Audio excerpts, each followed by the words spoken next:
Hey there, in today's video, I am showing you how to easily and inexpensively turn your scraps of paper into little mini art pieces. And the way you do that is just by putting it behind a mat board. It's as simple as that, and you can gift these, you can sell them, whatever it happens to be. Now, of course, not every scrap of paper that we put paint on becomes a little art piece, but it's another alternative to, going through your stash and saying, oh, this one actually looks better than I thought when I put it behind a mat board. So anyway, I'm excited for those of you who have never tried this to give it a shot. It just is another fun tool and another way to use up your scrap paper. And you'd be surprised how great it looks under a mat. So anyway, if you do give it a try, let me know for sure. And then if you have any other tips or suggestions on how to use up your scrap paper, I'd love to hear that too. So anyway, enjoy the video. All right, the first step I take towards making the little art pieces is I take my stash of all of these random papers that, I clean my brush off and then I go back and I make marks and then I do all kinds of things, especially when I don't know what to create or what to make.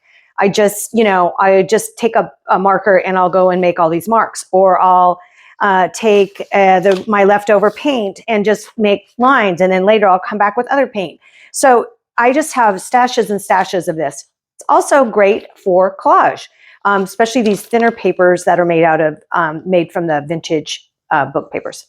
But for today, we're looking at how to turn this kind of stash into mini art pieces.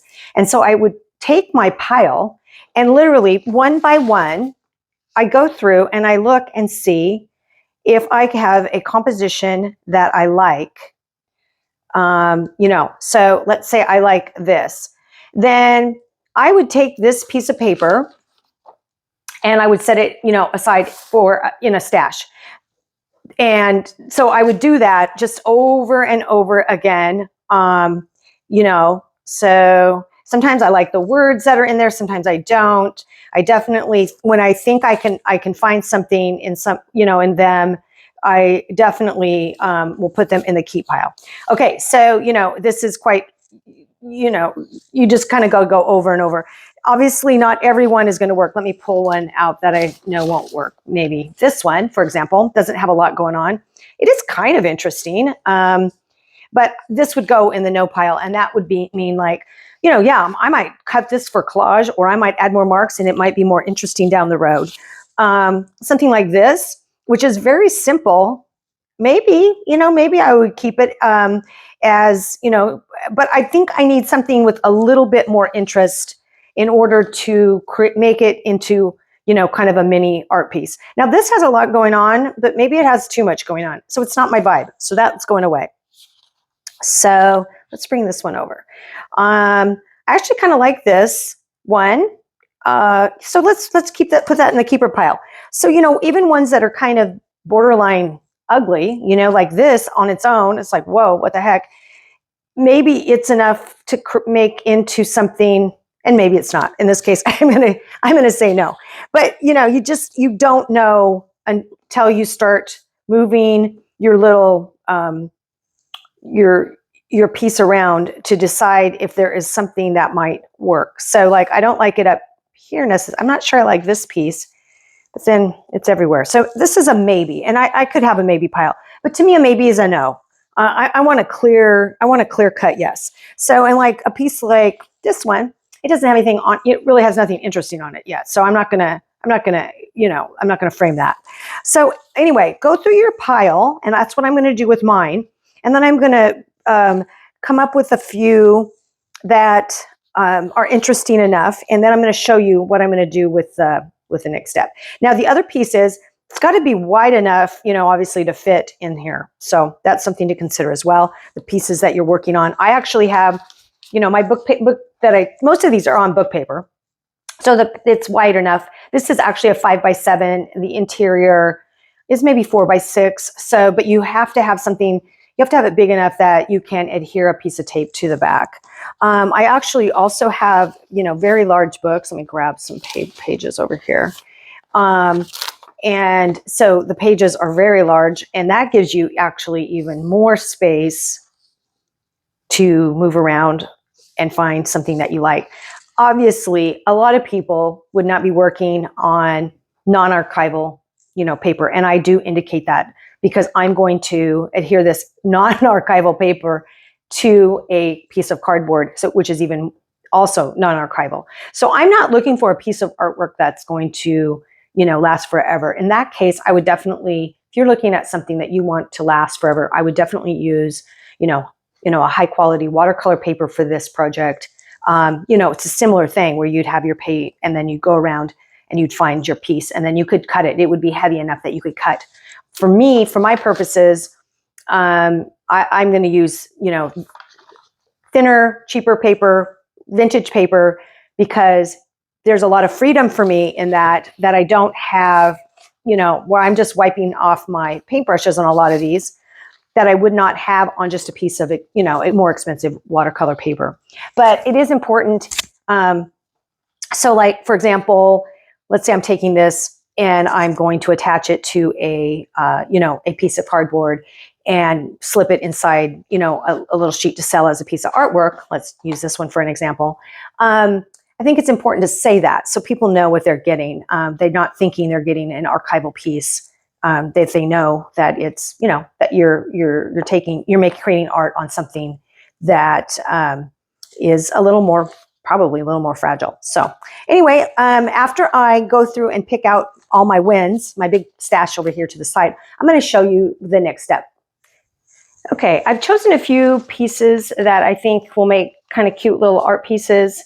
And I'm still don't have to be fully committed at this point. Obviously, you can just decide you don't like them, so it's your work. So, but the next thing I do is, because these pieces they're really actually pretty fragile, I take cardboard pieces and I glue them to the back to make them a little bit sturdier. So this is like, maybe you can even buy, this thin cardboard. It's like it's heavier than cardstock.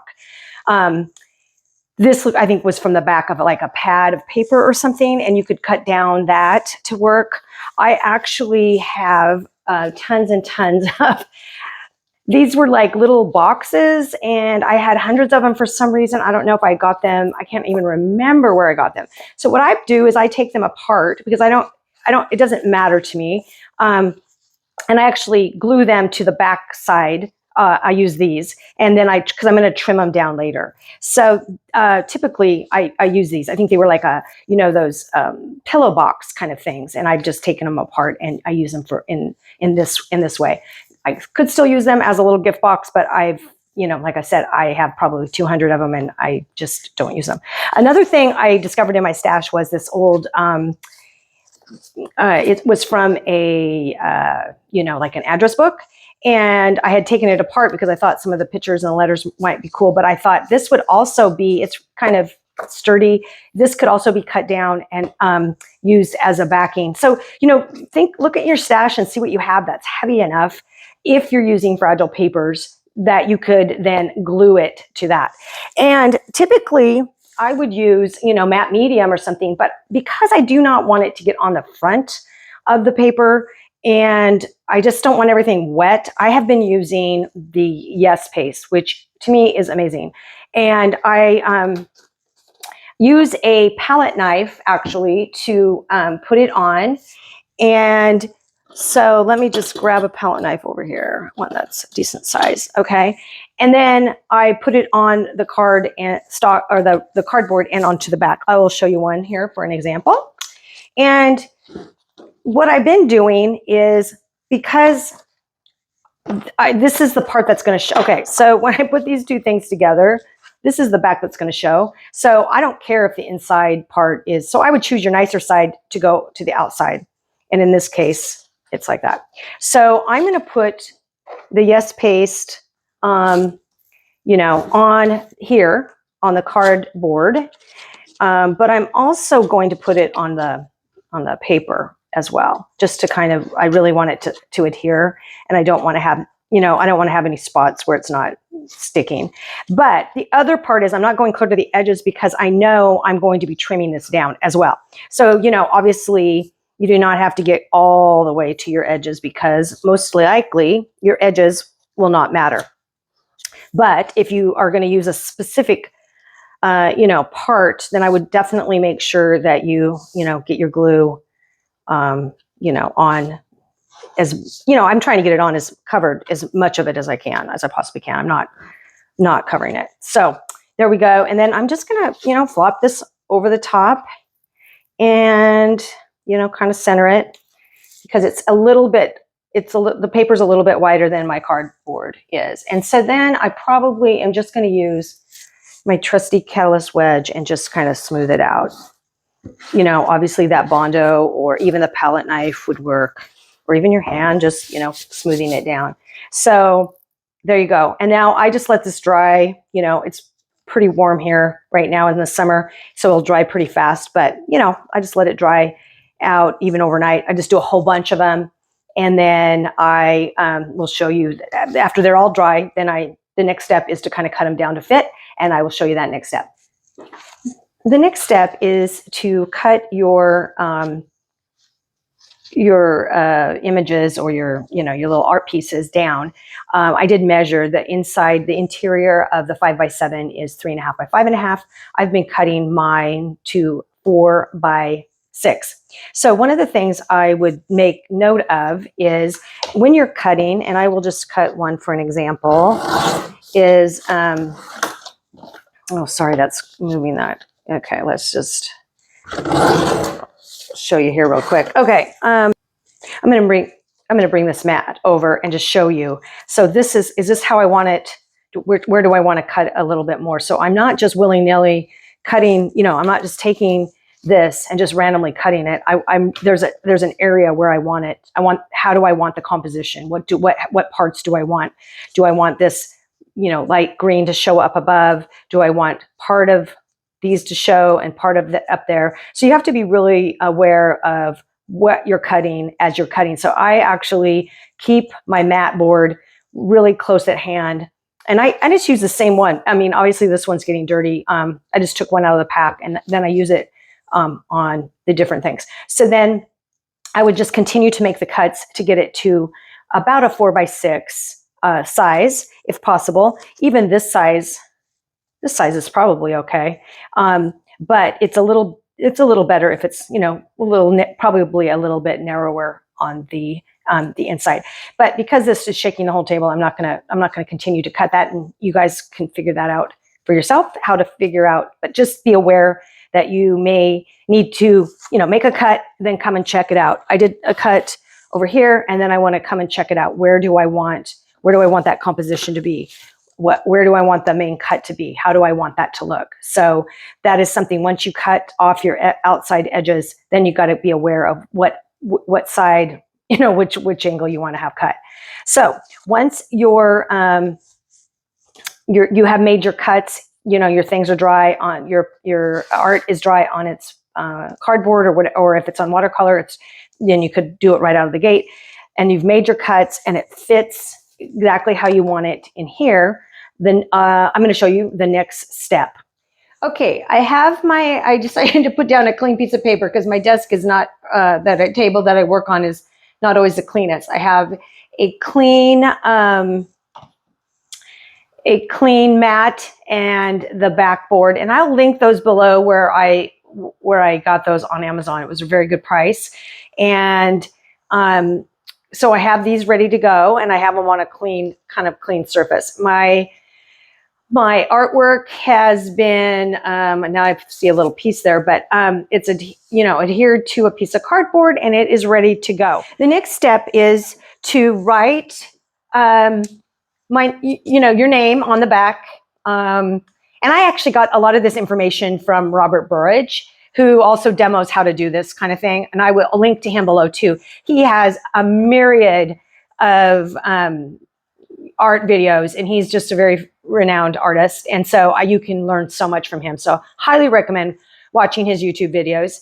But he recommends you write your name on the back. So okay, let's do that. And then name your piece. So okay, that's not very good here, but that's fine. So I keep a running list in a notebook of words and phrases and parts of poetry and things that just really resonate with me, so that when I'm holding out my piece of artwork, I can scroll through, look through these words and see what resonates for this particular painting, or mini artwork, as in the case may be. Because I don't know, naming is very important to me. I guess 1, 2, 3, 4 is fine, but I actually feel very connected to my art, and so for me, the name is as important, or it's equally as important. So I try to find something that is a good fit, in my opinion. So for this one, I'm going to call it Time to Return, and so then I would just put that kind of underneath Time to Return. And then I'm going to put the year 2023. Now, if this is one of my bigger art pieces and something on canvas, and I do a little bit differently, but for these little minis, I just feel like that's good enough for now. So then the next step is to, find your spot where you want that, to be underneath the mat board and on here. And I just take, and this is also a tip from Robert Birch. He doesn't tape the whole thing down. He suggests and there's all these ways you can tape it down, and blah blah blah. His recommendation, and I like it, simple and straightforward, is just to take, and this is just artist tape. Take a piece. People use this to put around the edge, like when you're doing art, you lay it down and then you peel it back, and then it's, you have that beautiful edge or whatever. But in this case, we're just using it obviously for the back of this. So let's just say that's where I want it. And then, well, that's going to be kind of wonky under there, isn't it? Okay. So, which I guess doesn't matter. So then I'm going to lay it down. I'm going to tape this across the top like so. And then, obviously you be careful of getting things dirty. So that's why I laid this down. So this one feels like it's kind of buckling a little bit. So I may actually put this under something heavy to help flatten it. The next step is to, the set that I bought, it comes with this clear cellophane. So, oops, I'm forgetting something. I actually have a sticker that I've been putting on that I just printed out on actually little address labels. It says Pam Hammerling Original Art, Mixed Media on Cardboard 2023. So obviously whatever year you're doing it. And if you're doing it on watercolor paper or something, you wouldn't need, you could just probably, you could say mixed media on watercolor paper or whatever. But I want people to know these are on cardboard, and I'm not, it's not like it's some fancy, watercolor paper or something like that. So then what I'm doing is I'm putting this at the bottom of the mat board. So on the back side. So right like this. Now, so, that you could do all of those ahead of time if you knew you were going to do all of yours on, do it. You could print these out and have these done ahead of time. I've kind of been doing them as I go, but that's, however, it'd be more timely to do them, batch them would be my hunch. So the other thing I try to do is find a place once it's under the mat to determine where I want to sign it. And so in this case, I'm going to sign it right here. And then it's pretty much done. The nice thing is with these, and I'm going to quote my friend Robert Burge again. He does not glue these together. These are for if people want to put them in a frame, they can. If they want them just like this, they get to choose. The buyer gets to choose. So then I'm just going to tuck this in the cellophane bag that came with it, which is just super awesome. Fits in there. It looks so great. So there you go. And what I have been doing is actually not sealing them at this point, because in case I need to take them out or I decide to add something else, sometimes I have added, if I'm at a art show or a art walk and I leave these, I want, sometimes I include another sticker or another label that says where to Venmo me in order to, and what the price would be. So in this case, these are ready to go. And I think this looks like a really fun, cool art piece. And so I would just highly recommend that You look through your scraps. If you, you know, get a little handful of these mats and the mat boards, and wow, it just totally elevates your art and makes you, you know, it just, I don't know. It's just a really another alternative to putting your artwork just like on a physical greeting card or something like that, which is what I have been doing in the past. This is just another option, another way to present, give away, or sell your art.